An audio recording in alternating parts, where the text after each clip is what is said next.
عايز الحق الاشاره ديت قبل ما تفتح.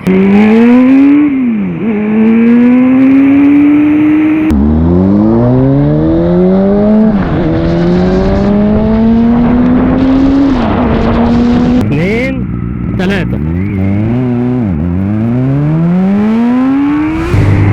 من وسط 10 سفريات سافرتها قبل كده، دي اول سفريه سافرها الساعه 10 الصبح. وعلى قد ما يكون الموضوع ده يبان طبيعي، بس هو بالنسبه لي غريب جدا، لان انا على طول يا اما بتحرك بالليل يا اما بتحرك الفجر. لكن موضوع اتحرك الساعه 10 الصبح ده بالنسبه لي غريب شويه، بس مش مهم. خلينا بقى نشوف السفريه دي هتمشي على ايه، والطريق هيقول معانا ايه. ورايحين النهارده افتتاح معرض ايزي بايكر، هنشوف برضو الكواليس بتاعت الافتتاح مع بعض كده، وهنشوف الكلام ماشي على ايه.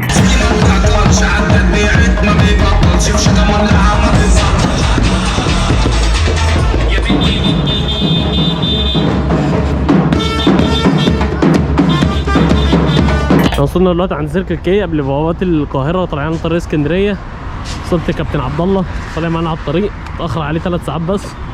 4 ساعات. 4 ساعات ليه يا عم؟ 4 ساعات. بص انا هعزمك النهارده يا عم على القهوه وافطارك عندي. اذا كان كده ماشي، اي حاجه يا باشا بتراضيك. طيب يا عم زي الفل.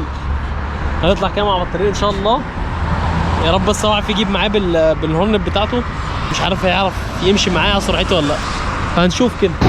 لا عشان هطلع بيك طلعه حلوه، خلي بالك ايدك ما تجيش، ايدك كده تطلع في الصوره. ايوه كده. الحامل ده امان؟ لا هو كده زي الفل.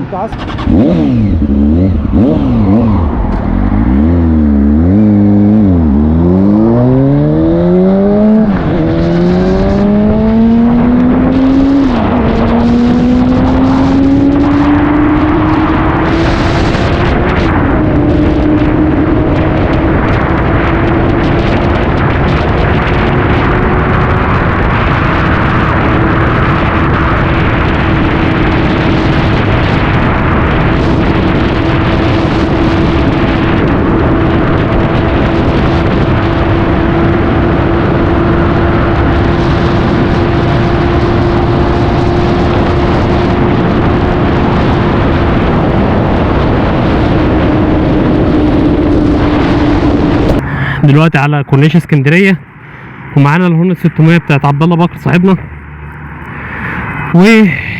هناخد بقى جوله كده حلوه على البحر هنا.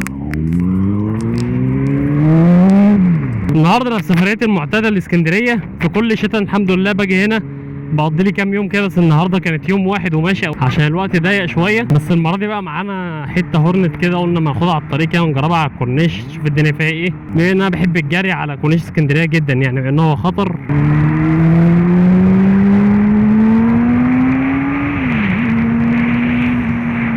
عايز اقول لك برضو ان البايك ده مش بتاعي، فانا مش هتلاقيني بجري بقلب جامد وكده كده، برضو الواحد بيخاف على نفسه. هنسيت البس الجوانتي حتى. النهارده السبت ومفروض ان الدنيا تبقى رايقه شويه، بس مش عارف، نفسي اشوف مره كورنيش ده رايق، نفسي كده اجي في مره. يعني لو انت عارف، لو انت من اهل اسكندريه وعارف امتى الكورنيش ده بيبقى رايق بجد غير بالليل، يعني انا عارف ان هو بالليل بعد الساعه 12 كده بيبقى رايق، الصبح ده بيبقى رايق امتى؟ في يوم من الايام في السنه كده بيبقى رايق، معرفش. خلينا الاول نلف وناخد مكان تاني احسن من هنا، انا هلف غلط كده.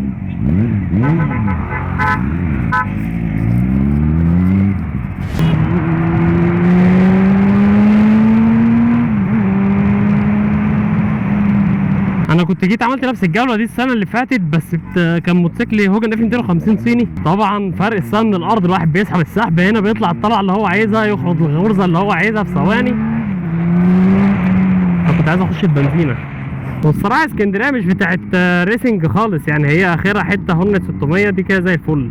اكتر من كده هتعاني في الشوارع هنا، لان تقريبا مفيش طرق مفتوحه كتير زي القاهره. القاهره مليان الله اكبر دلوقتي بعد التجديدات والحاجات دي، طرق مفتوحه بالعبيط. يعني انت ممكن تسافر جوه القاهره، ممكن تقطع مشوار جوه القاهره مثلا 60 70 كيلو عادي. هي اسكندريه بقى هنا اولها من اخرها تقريبا كلها على بعضها كده 20 كيلو. لكن هي الواحد الصراحه حاسس ان انا لو جبت الغيار السادس في مره كده، يعني لو انا قاعد من اهل اسكندريه كده، المرات اللي انا هجيب فيها الغيار السادس وانا ماشي هنا دي تتعدى على صوابع الايد الواحده. ما اعرفش برضه انتوا هنا بقى اهل البلد عارفين هم بيعملوا ايه بالبايكات بتاعتهم، هم ادرى، بس انا يعني بتوقع كده.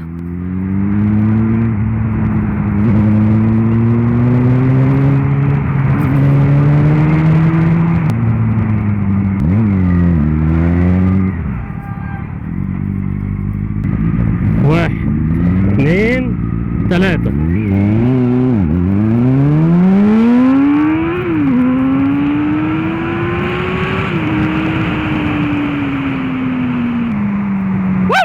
كده كوبري ستانلي واحنا رايحين، هنرجع ليه كمان شويه تاني. تعالوا كده عشان في حاجه عايز اعملها. ماكدونالدز المقاطعه يا رجاله. طبعا بقى اميز حاجه في اسكندريه هنا بعيد عن الزحمه بتاعت الكورنيش دي، بس البلد هنا منظمه، المرور هنا منظم، في شوارع جانبيه لو انت ماشي فيها عكس لا ممكن تتعكش عادي.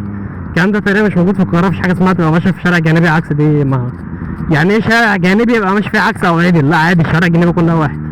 لكن هنا عشان الشوارع كلها بتصب على البحر على طول، ده ممكن يعمل حركه مروريه او يعطل الدنيا. بيبقى فيه بقى ان هو ما ينفعش تمشي عكس في الشوارع الجانبيه اللي هي بتطلع على البحر بالذات. احنا عايزين ناخد الريتن ده صح.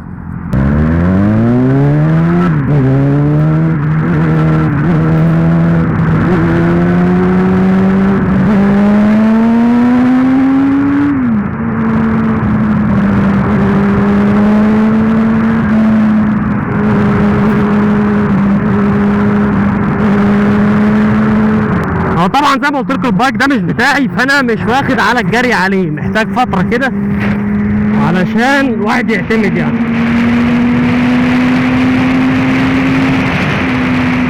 اديله هنا هنا وهنا هنا اهو، طريق اسكندريه مفيش زيه. الاسطوانه اللي قدام في البايك ده فيها مشكله، فيها ريجه، لما باجي افرمل قدام البايك بيرعش.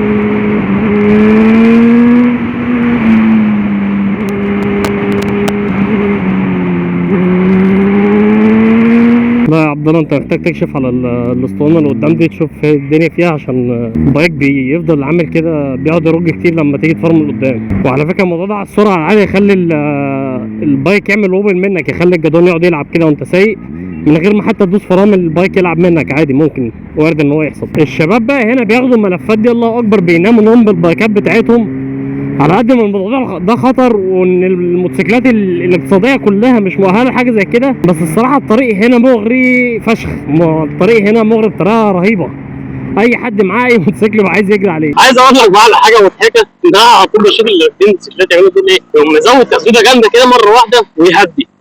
والله هو راجل ده هبل ولا ماله في ايه يعني؟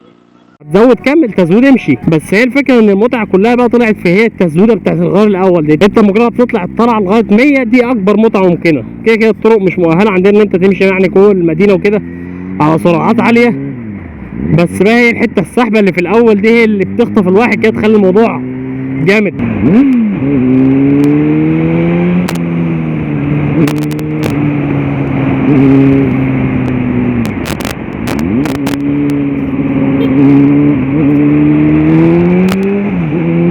شفت اللي جنب ده كان بيرخم تقريبا، مش عايز نطلع منه.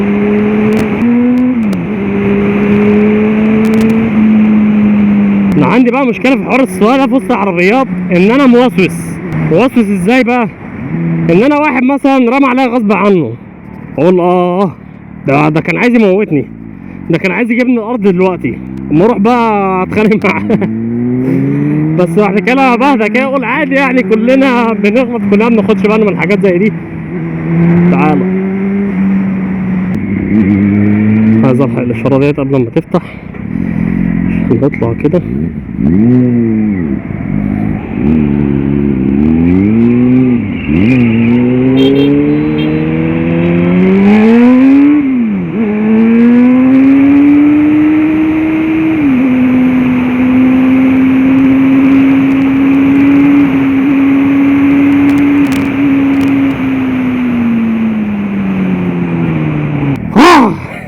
واحد قلبه بيفك كده لما يخلص الطلعات دي. انا عارف ان هي مش اشد طلع ممكن تشوفها، بس بالنسبه لواحد زي انا ما بركبش بايكات ياباني كتير، ان شاء الله نحاول نزود منها الفتره اللي جايه، بس بيبقى فيها متعه مختلفه كده، بيبقى فيها متعه كبيره، ان الواحد بيخلص كده تحس ان انت بقى في ادرينالين جه كده، في متعه مختلفه شويه. بس يا سيدي كان كل حاجه في الفيديو، اشوفكم في فيديو جديد يا رجاله، سلام.